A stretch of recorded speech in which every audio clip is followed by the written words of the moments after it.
Hello, everyone. Thank you so much for coming back to our YouTube channel. It's a pleasure that you're able to join us. Our dear subscribers, we appreciate you for your continued support. For those of you that are coming here for the first time, thank you for visiting this channel. If you have not yet subscribed, please hit that subscribe button and become part of this community where we share various scholarship opportunities that you can benefit from. So become part of the community. And once you've subscribed, be sure to hit that bell icon selecting all notifications so that in future videos we can actually, notify you each time we upload content of this nature. And so today we are going to be talking about the Southwest Doctoral Training Program, which is a partnership between, the Southwest Doctoral Training Team and the 8 universities in the United Kingdom. And so you stand a chance of actually choosing any of the 8 participating universities in this particular scholarship program. And so, as you can see, it's currently open and they're accepting applications to this program. So, the funded studentships are currently open for the 2025 intake. And so, this program supports doctoral students by developing their research skills and offering a wide range of training, placements, activities, and events in collaborative way across their 8 partner institutions. This funded program is covering opportunities within the economic and social sciences sector, and they actually offer 15 doctoral training partnerships in the UK. Now, this particular funding cycle, they are offering a total of 34 fully funded studentships from the ESRC, which are currently available through 14 disciplinary and interdisciplinary pathways. And so if you are planning to study any program within the social sciences, then you are actually looking at the right scholarship opportunity for you. And so you can actually see here that they have a number of scholarship opportunities within these different disciplines. And so you can actually see the 8 participating institutions, including Bath, University of Bristol, Exeter, Plymouth, and all the way to Prima Major. And so these are the universities that are participating. And you can see that the programs that are listed in this table are actually the programs that you will be studying if you applied to study for this particular scholarship opportunity. And so if you're looking at studying any of these programs, then this is a scholarship that you want to consider for your, scholarship applications. And so you can see programs here in the area of developmental studies, in the area of advanced quantitative methods, economic and social history, economics, education, human geography, management and business studies, politics and international relations, psychology, then social policy, social work, and these are the programs that are being funded in this particular cycle. Now, what about the amount of finances that are being provided through this scholarship opportunity? So they are actually offering the standard maintenance award for the October 2024, which is going to be at 19,237 pounds. And so this is what they are offering for the month of October. And so when they give you the contract, you'll be able to actually see what the actual amount is. But that is just to give you an indication that that is the minimum you'll be talking about as the stipend for the entire year. And then they also cover fees to the value of 4,786 per annum. So students are also eligible for research training support grants. And so that is what you are looking at if you apply to this particular scholarship opportunity. And all students are also encouraged to take part in some form of part-time work placement during the time of study with them. So placements provide the opportunity for students to further develop their research and transferable skills in either academic or non-academic environments. So for more information on placements, they even have some links that you can actually look at. So these are links that you can look at. So if you click that link, it will take you to some of the examples that they provide in terms of placements. And so you can look at this information at your own time. And remember, we'll be sure to leave a link in the description box to this particular scholarship opportunity for you to be able to look at it at your own time. Now, let's just go back here and I can show you that these are the universities that are participating in this particular scholarship opportunity. And so you would choose one of these universities that you would be interested in if you're looking at applying to this particular scholarship opportunity. So just in case you're wondering that, okay, how can I apply for this particular scholarship opportunity? And so there are four things that needs to be done if you want to apply to this particular scholarship opportunity. So first, you need to have written a research proposal and completed the studentship application form, which is Annex A, and I'll be able to show you where to find those forms. And the next thing is you need to have gained the support of a prospective PhD supervisor for your proposal, who needs to complete the supervisor supporting statement, which is Annex B, and then you need to have submitted the application for a studentship and all the accompanying material by no later than the deadline. So for them to be able to offer you a studentship, you will also need to be accepted onto a PhD program at the institution to which you are applying for. And so for which that institution's application process for a PhD should be followed.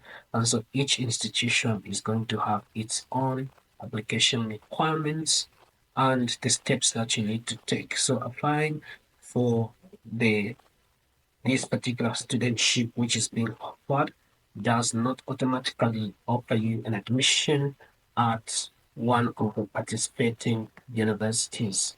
Now, out of the 8 universities, the 7 universities you can apply at the same time for the scholarship and to the PhD program at the university. So you can apply simultaneously.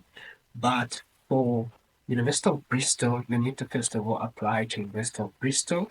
And once you have been offered admission, then that's when you progress to applying for the scholarship at the funding agency.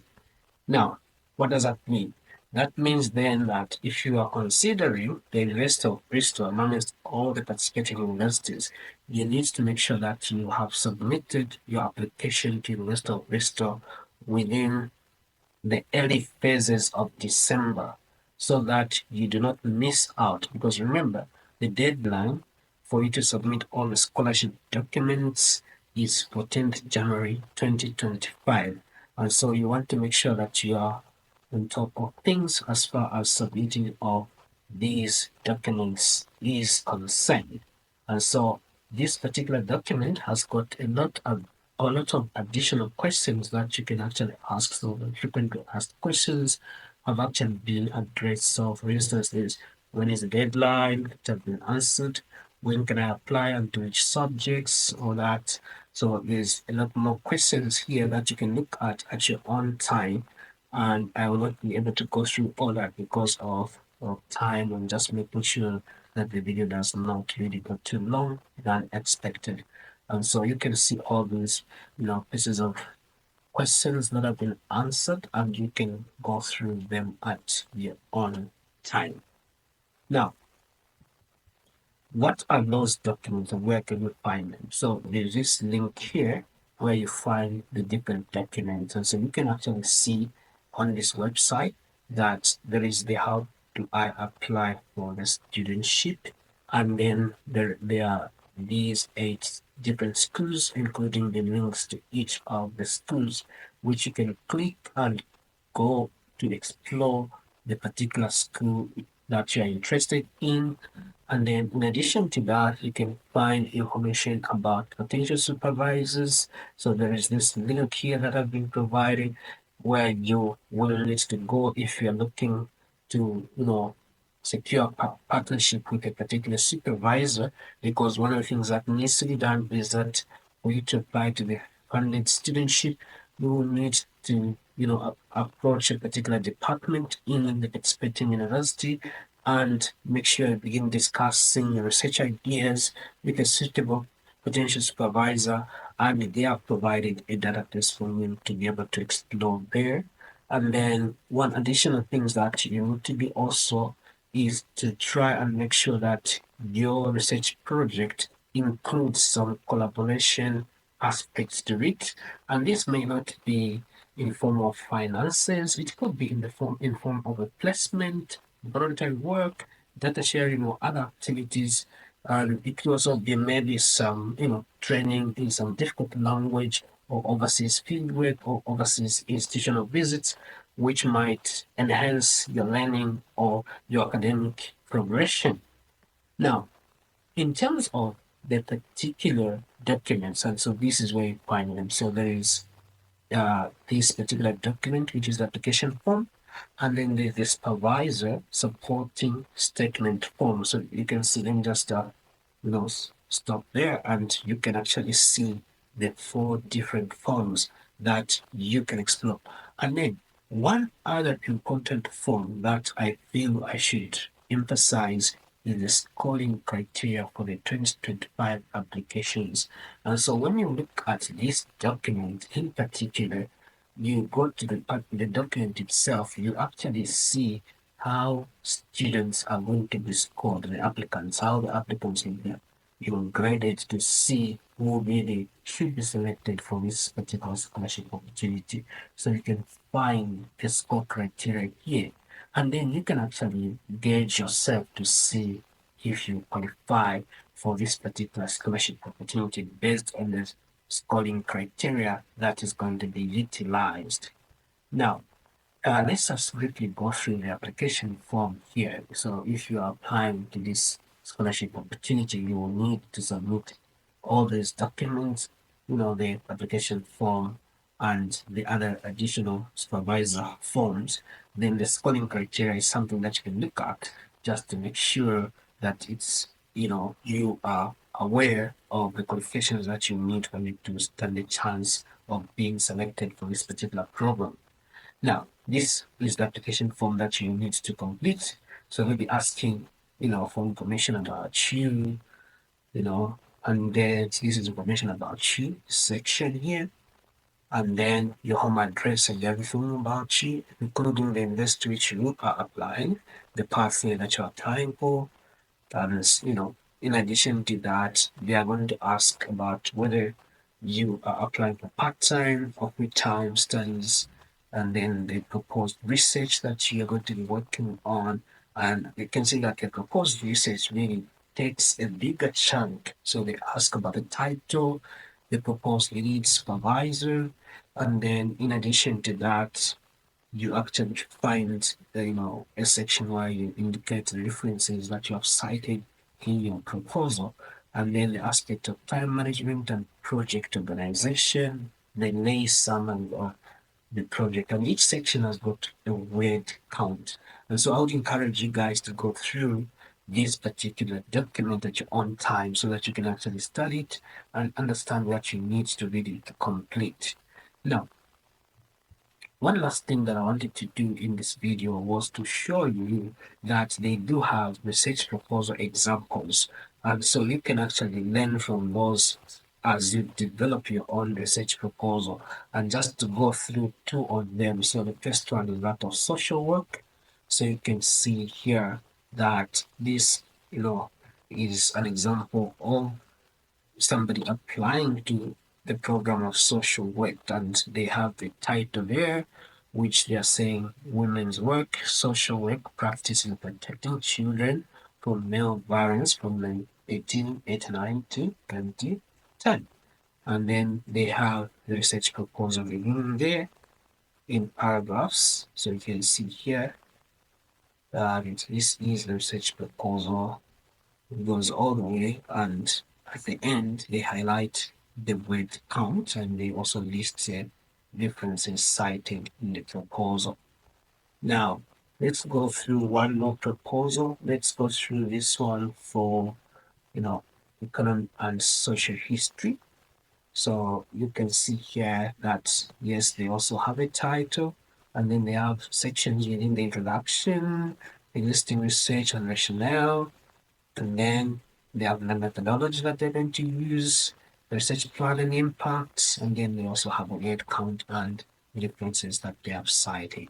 And so you have with you all these tools that you can use if you want to apply to this particular program. And so the only thing I can do right now is to really wish you all the best in your application process. And remember, if you haven't yet subscribed to this channel, please go ahead and subscribe and become part of the community.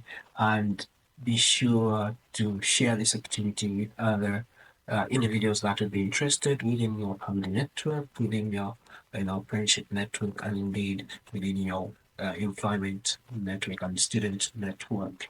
With that, it's bye-bye for now, and please do let us know on how your application is going to this particular scholarship opportunity. Thank you very much.